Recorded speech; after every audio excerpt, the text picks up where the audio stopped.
Guillaume Meurice. Oui, c'est à moi. Oh là là, dites donc, qu'est-ce que vous avez fait ce matin? Dernière chronique avant le premier tour des élections législatives, car n'oubliez pas que dimanche, vous allez voter pour des gens contre qui vous allez gueuler pendant 5 ans. C'est important, choisissez-les bien. Alors, il y a de tout. Hein, ça va de Zara White à Patrick Menucci, en passant par Francis Lalanne et Gérald Dahan. On dirait les anges de la télé-réalité. Il manque juste la meuf ou le mec sans scrupules qui est prêt à pomper tout le monde pour passer à la télé. Ah ben non, il y a Manuel Valls, autant pour moi. Non, tout le monde est là. Bref, on peut dire que vous n'avez pas le choix. On peut pas dire que vous n'avez pas le choix. Et pourtant, tout le monde nous annonce le raz-de-marée Macron, on l'a dit tout à l'heure. Raz-de-marée qui est, je vous le rappelle, une catastrophe naturelle, hein, au passage, au même titre qu'une éruption volcanique ou le rire de Juliette Arnaud. Pour faire un bilan, je dirais, de cette campagne législative, je suis allé voir une dernière fois avant le premier tour nos concitoyens et on commence justement avec un électeur de Macron. Macron, je dis pas qu'il va réussir, hein. Mais jusqu'à maintenant, bon, ben, on verra bien. Hein. Ouais, on verra bien, mais après, il a quand même déjà un peu dit ce qu'il allait faire, gouverner avec des ordonnances et tout. Oui, bon, ben, je vais vous dire, hein, il y a quelques coups de pompe dans le cul qui se perdent hein, en France. Hein, de toute façon, les mecs, ils veulent plus bosser, de toute façon. Moi, j'ai l'impression qu'il y a plein de gens qui veulent bosser. À côté de chez moi, je vais vous dire, j'en connais quelques-uns, dont mon voisin. Non, attends. Pas là pour dénoncer son voisin. Ah, non. Une bonne tradition française. Non, on dénonce pas son voisin, surtout s'il fout rien de ses journées. Vous imaginez si on faisait ça, nous, à la maison de la radio?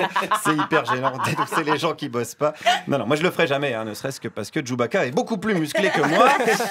On continue avec ce monsieur, toujours hein, sur le sujet de la glandouille. J'étais en Guadeloupe, moi, il y a des années, hein, dans les années 48-50, j'ai été en Guadeloupe, j'ai des bons copains en Guadeloupe.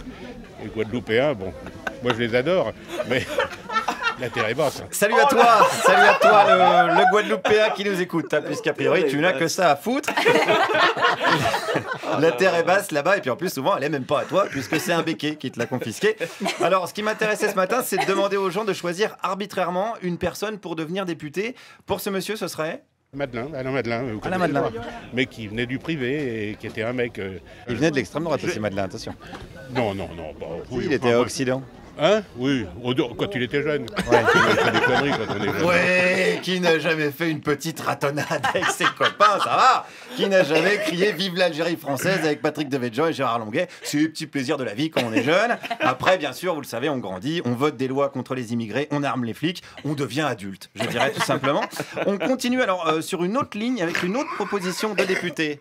Une espèce de, méchamment je le dirais, une espèce de, je vais dire, de Robespierre propre. C'est-à-dire pas un dictateur, un Robespierre qui vraiment dise tiens, s'il faut nettoyer, on va nettoyer, mais proprement. Oui, parce que nettoyer salement, déjà, ça n'a pas vraiment d'intérêt.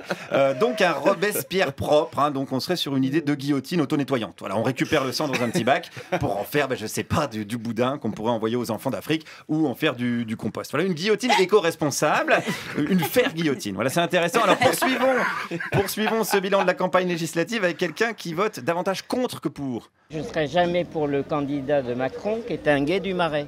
Et alors, quel rapport? Si, parce que on voit très bien la manœuvre. Expliquez-moi ça. Comme l'ancien maire et député qui a placé tous ces petits copains gays, s'ils étaient compétents, mais ils ne le sont pas. Ils ne sont pas compétents. Ils sont juste là parce qu'ils sont gays? Ils sont là par le favoritisme. Je suis contre. Et quel rapport avec le fait qu'ils soient gays?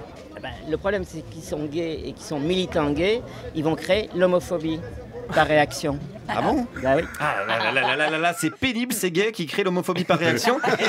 Non mais c'est vrai que c'est eux qui foutent la merde. Si avec des hétéros, il n'y aurait pas d'homophobie. C'est bien la preuve alors. Bon, c'est logique, c'est logique. Vous aimez la logique? Alors poursuivons. La population leur en veut. Alors c'est la population qui est homophobe, non? Non, on crée l'homophobie. C'est les homosexuels qui créent l'homophobie? Les homosexuels peuvent créer l'homophobie.